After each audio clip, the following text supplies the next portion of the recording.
What's going on, everybody, and welcome back to a brand new episode on my channel. As always, I'm Jay, and if you notice this setup, it is a little different from my usual cleaned upness because we are doing a Zoom recording meeting right here. But I actually am doing the first episode in the series, hopefully, where I can get some other guests on my channel and we just talk whatever nerd stuff is going on, or just basically movie talks, whatever it is. And today, I've got a very, very good friend of mine here who I actually met through the Comic-Con circuits of my local Comic-Cons, and his name is Devin. Devin, say what's up to the people for me.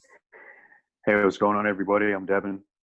Hope everyone's doing okay during this little chaotic pandemic. So hope everyone's doing well, and we're going to be talking about some nerdy stuff today. So hope you're watching and hope you enjoy.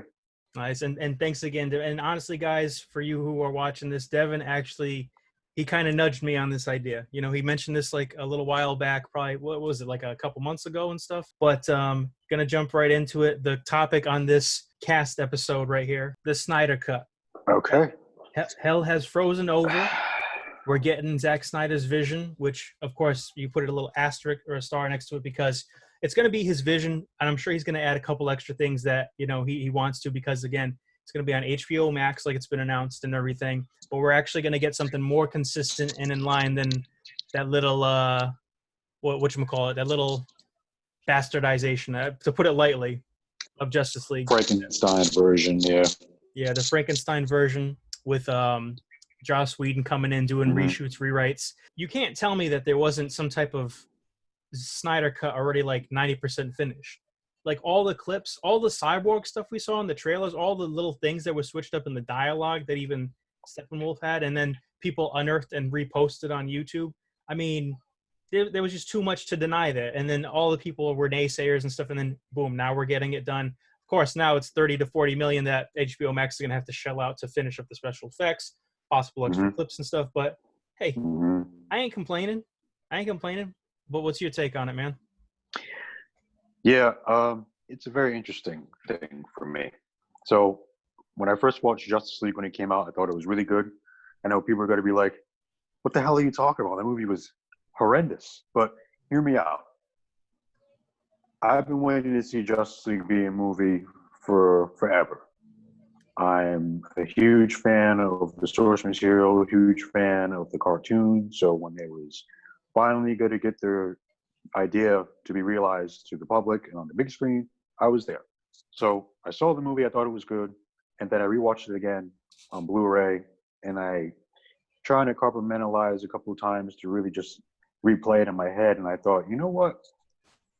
It's pretty obvious that there was stuff in there that was cut out. It's pretty obvious that they went and retooled some stuff to really capture the masses, aka modern audiences that are so accustomed to what Marvel's doing, right? Yep. So it's like more comedy, more lighter tone, not dark, not realistic, blah, blah, blah. We can go on forever talking about that. So when there was whispers of director's cut, Snyder's full vision of the movie, I said, you know what? I don't know. But then I thought about it again, and I'm like, you know what? The man's a talented director. He gave us Man of Steel. He gave us Batman versus Superman. Why the hell not? Just let him do his thing. Come back to the fold. Warner Brothers and him will work something out, I'm pretty sure, hopefully. And that ended up happening. So through tremendous fan support for the last 2.5 to 3 years, to people wanting to see something that we haven't seen before. And that's his version of these characters has been around for so long. And he's a huge fan of the source material, just like we are. So we get to see that vision fully realized next year on HBO Max. And I'm really ecstatic. I'm really excited to see what he can do. And hopefully they do a Blu-ray release as well. So we'll see what happens. I'm excited. I'm really, really happy for Zach and for Deborah and for everybody else involved. So let's get the ball rolling and see what we got. So Absolutely. I'm excited.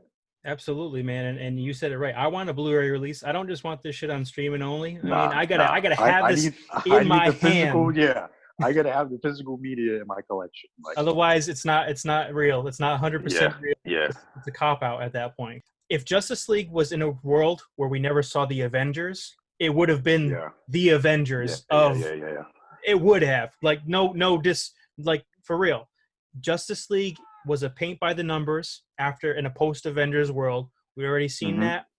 It was really good in that aspect of, like, if you've never seen something like that before, but because we've already seen that, we've already seen the lengths that Zach's gone and how he's interpreted Batman and Superman and everything. It didn't come close. And it was painfully obvious.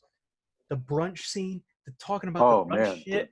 I mean, horrible reshoots. Like, horrible. And you could just tell, like, it's a different day. He's got his, like, Ezra's got his haircut different. Like Ezra's hair is different, and the background looks like it's on a sound stage. Yeah, and Ben was shooting that movie he was doing. What was it called? Live by Night. He was doing that, so he was in between that movie. Yep. In between trying to do reshoots and he was a little bit more bloated too in his bat suit. Yeah, because that character was more, regular average as opposed to like built up for Batman. So it's like you can tell. And Mustache Gate. Oh my god. That's all I can say. I'm like, that is. I feel so bad for Henry, man. And I think that guy, he is such a huge fan of the character, and he got screwed big time.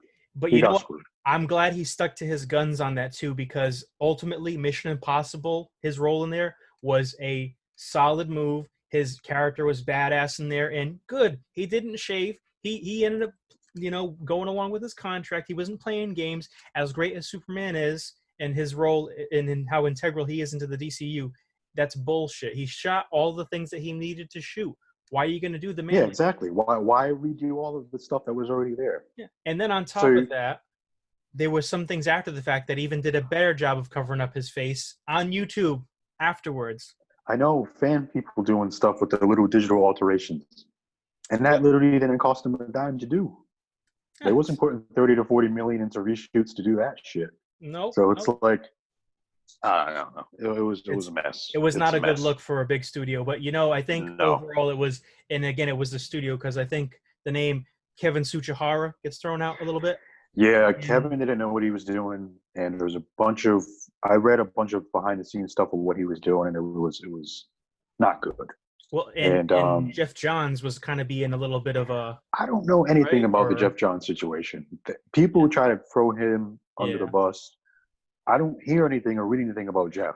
I love Jeff. I love his work in comic book world with DC. That's my thing, is because he's such a great writer. Yeah. But I haven't heard anything about him behind the scenes, because it's just a name, right? You just see his name in the credits, and that's it. Yeah, there's no integral part of that.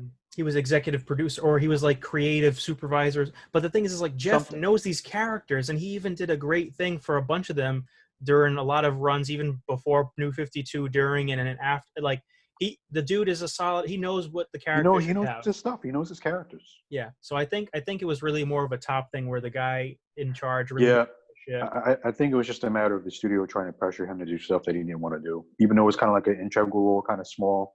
Yeah. They try to put all the pressure on him to do stuff, so it's like, we're gonna go to you. You're the go-to guy. Yeah. They try to make him like Kevin Feige, right? Like the guy to go for all the answers and stuff. Yeah. That wasn't gonna work. No, there's only one Kevin Feige, and the Marvel MCU was already in its its own little outer realm. Yeah, thing. It's prime thing. It already had its few, line of movies already established, and that's one of the things that I don't agree with. I don't agree with people saying, "Oh, you can't just jump into a Justice League movie. You can't just jump into." I'm like, why? Why not? I don't want to wait till I'm 50 to see Superman fighting Darkseid or freaking, get Justice League. I don't want to see and people have. I actually have warmed up to that, because I didn't mind the fact that Doomsday was in Batman v Superman now, because what the hell, am I just gonna wait 30 years to see that shit? I don't think so. No one's young. And you're gonna hit the cliff notes. You gotta hit the big high points on film, because you don't have time to explain all that stuff in the comics continuity. People don't understand that about movies, is that you only have 2.5, maybe 3 hours, a little bit more if you got leeway, but you have to comprise these into shorter spans of time. And you don't have enough time to develop and get all this stuff going. You have to make sure you make them and crank them out in short time spans, relatively short, a couple hours to 3 hours, maybe at the very, very most. And that's more of a finale, is 3 hours of a scene, like a trilogy or whatever. But if you're doing these in sequence, you need to comprise stuff. You need to let some stuff go, incorporate new stuff. You have to put some fan favorite stuff in there to kind of placate old school and newcomers alike. But the thing is you can't say that, oh, they rushed. you're gonna think they rushed because they're doing the team up and everything. Now, overall, I would have liked a separate Superman sequel for Man of Steel me too. beforehand, Me too. but you know, since we got Batman v Superman, and especially on the Ultimate Edition too, which again shows us how the studio was operating. The regular version where they had the theatrical cut was a minced, like hardly recognizable thing, and then the director's cut filled in a lot of the blanks. Even people who didn't like the theatrical cut, a majority of them said, "Oh yeah, the director's cut, the Ultimate cut was the shit, man. It was awesome. It filled in the blanks. You got to see Clark doing his thing."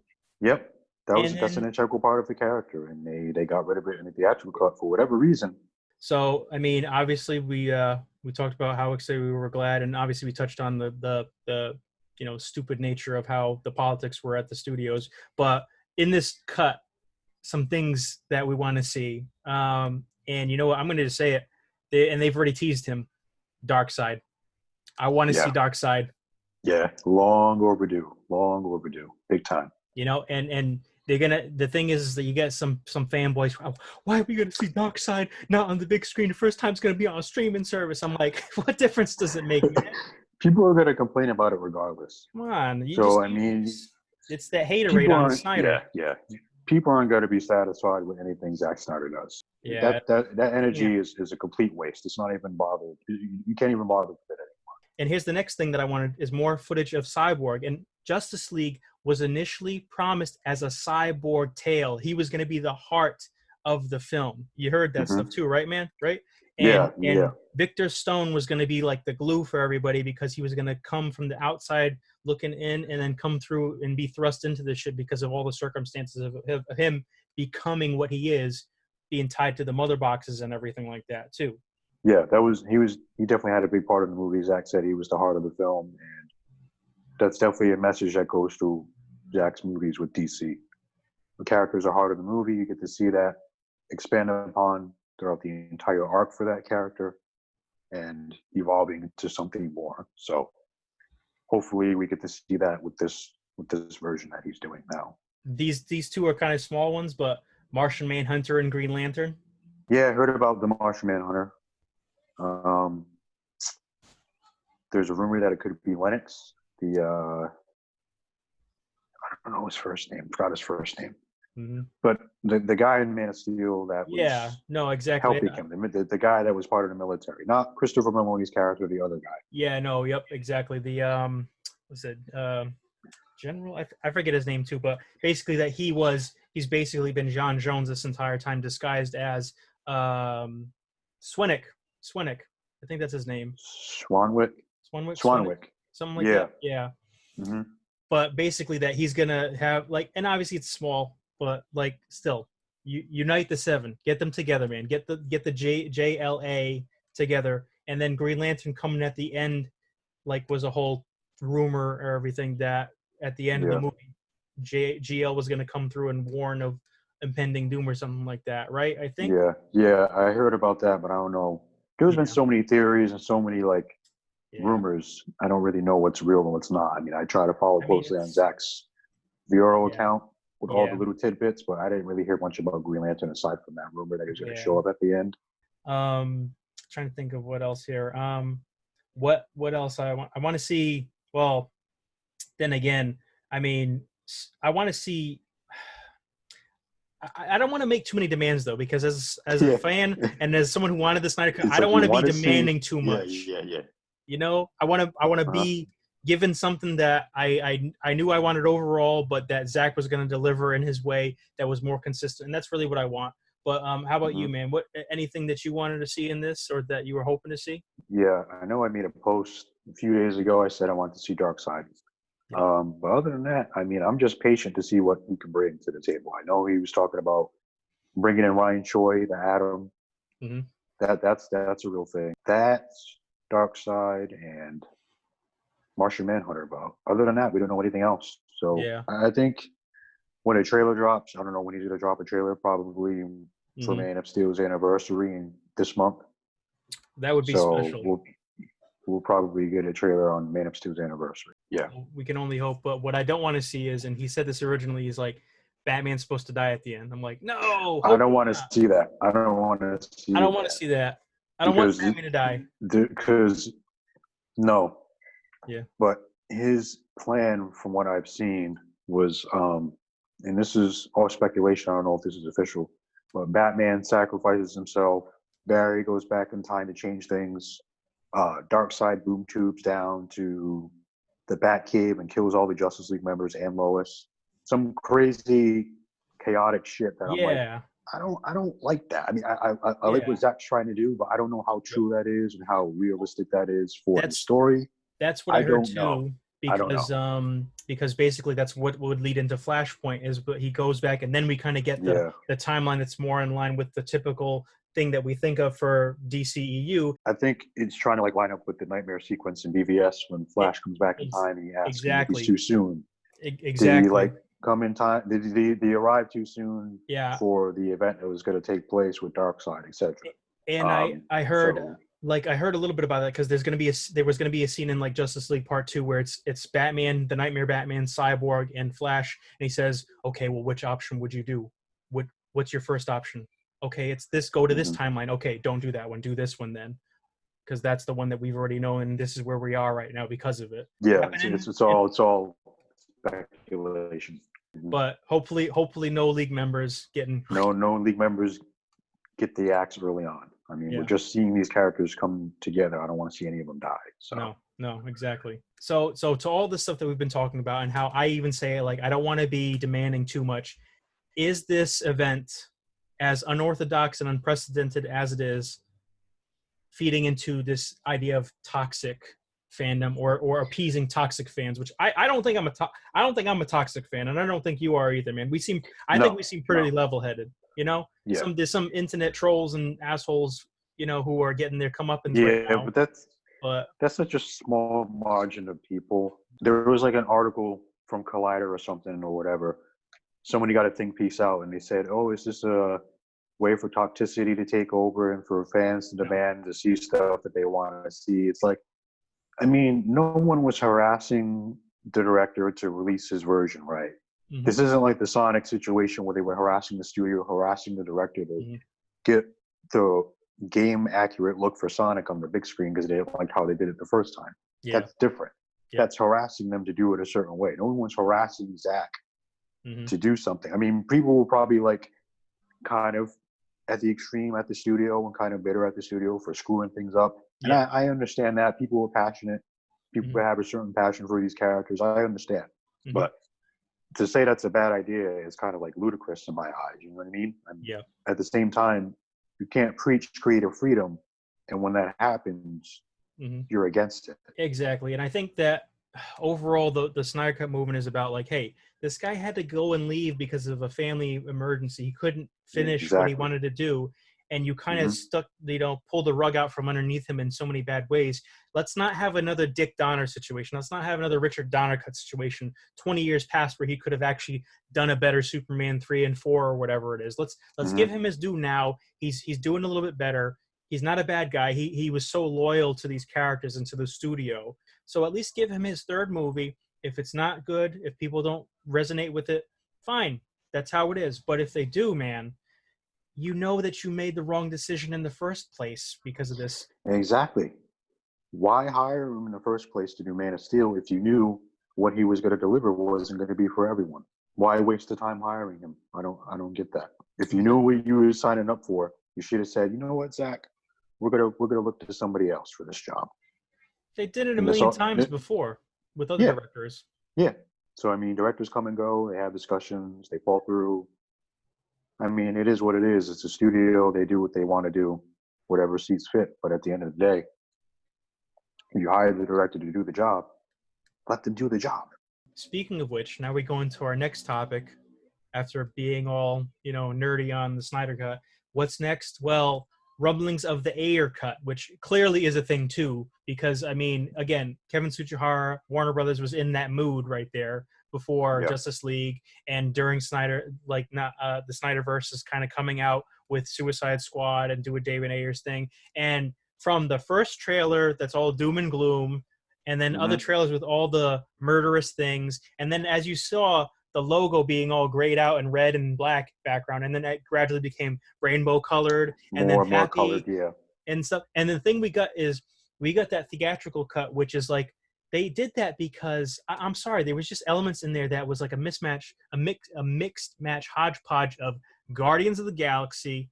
They tried to do that with like I was literally right? thinking the same thing. I was thinking the same thing at the time. Band of Misfits with some killer soundtrack because it's all songs that you like. Obviously, they're newer, you know.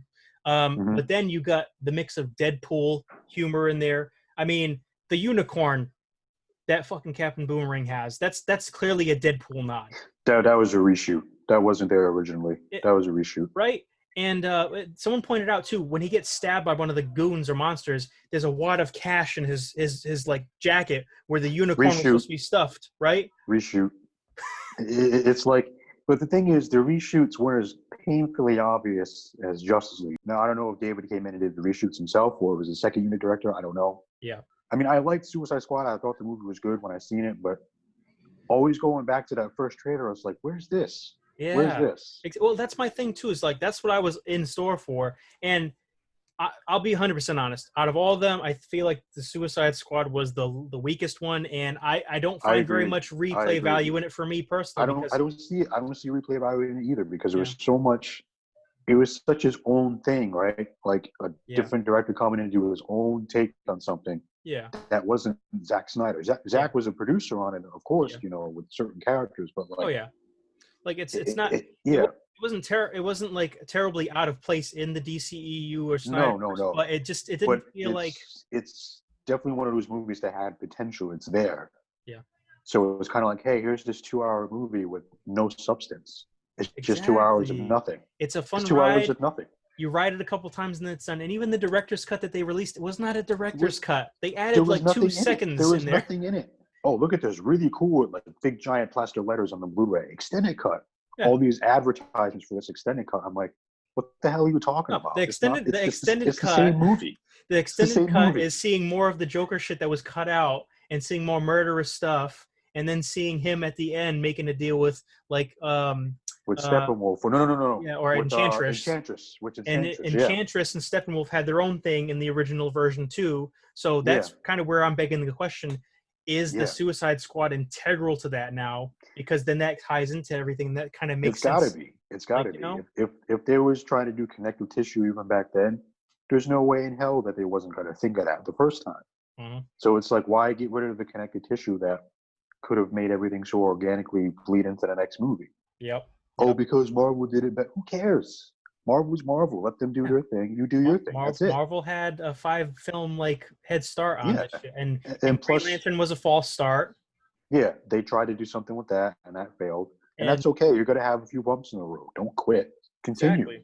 Exactly. You got directors out there that are passionate about these characters. Let them do their thing. Yeah, they can find that little side of hope in that last entry that wasn't so good, but then expand on the great and make an even better movie that follows in line. Exactly. Don't scrap the timeline 100%. No. Keep the timeline. Keep the timeline. I like the timeline.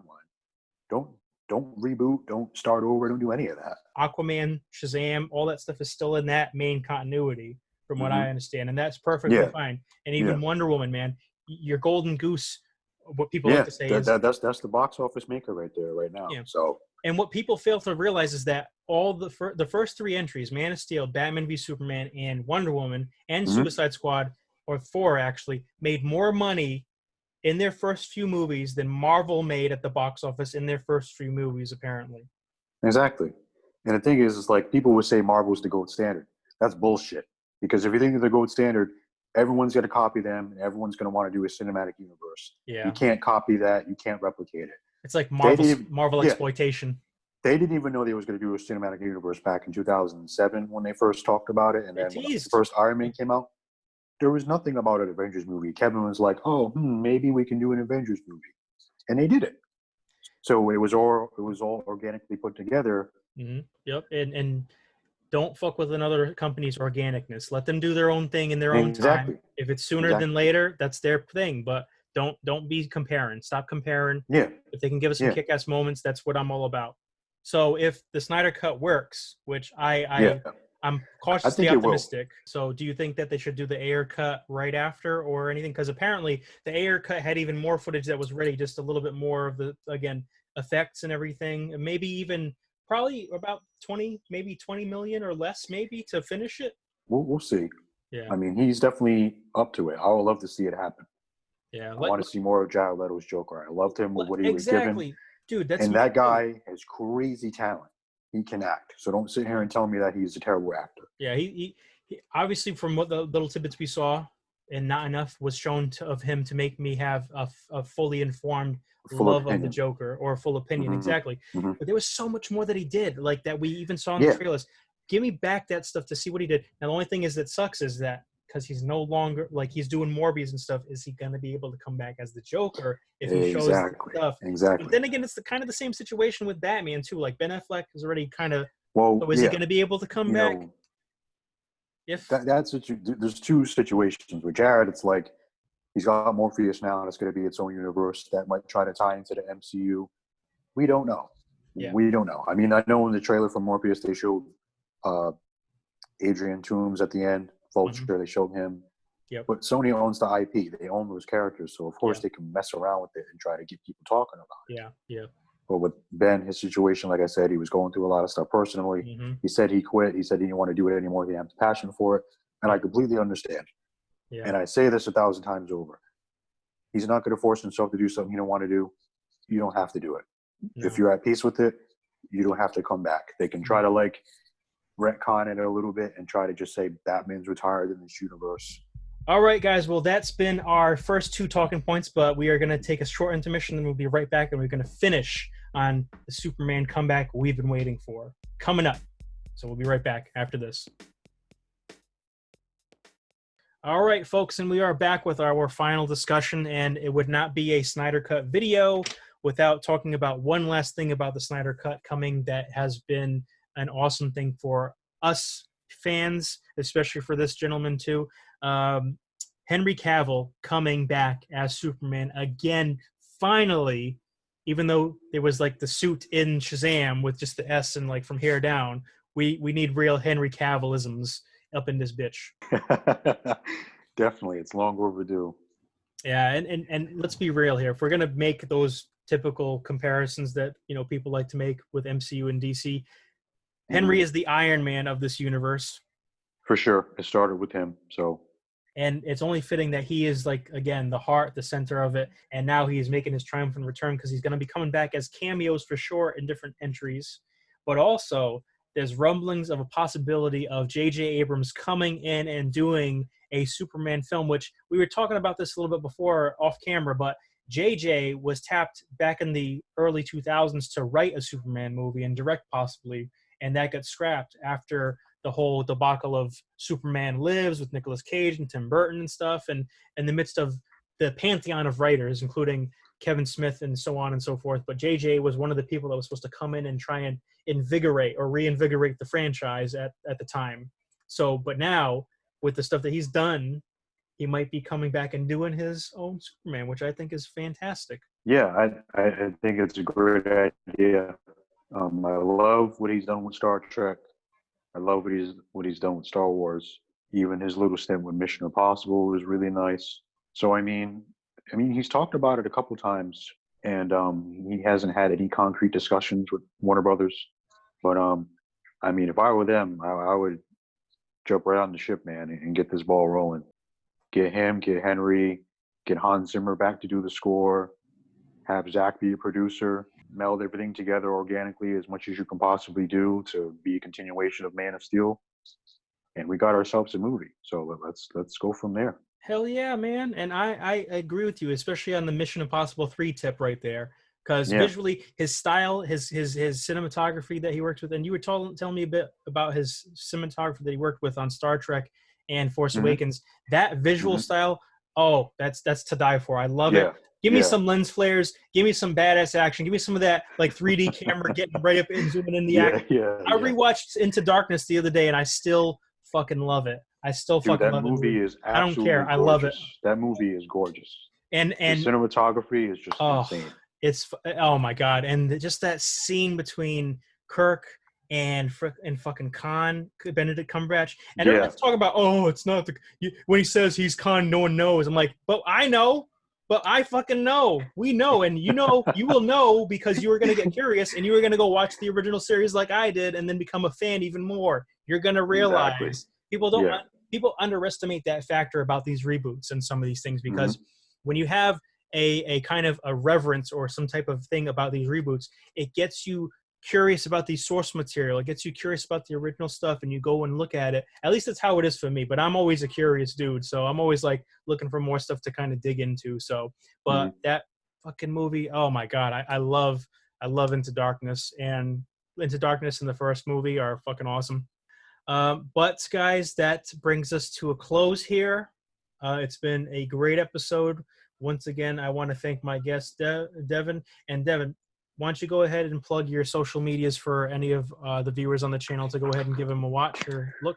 All right, so you can follow me on Instagram at DevinScott64. You can follow me on Twitter at DevinScott64. You can follow my YouTube, Devin Washington. Don't really post on YouTube anymore, but regardless, you can go find me there. But those three platforms, you can find me, and I'm always posting on my Instagram page. Got a lot of good people over there, so if you haven't followed me, do that.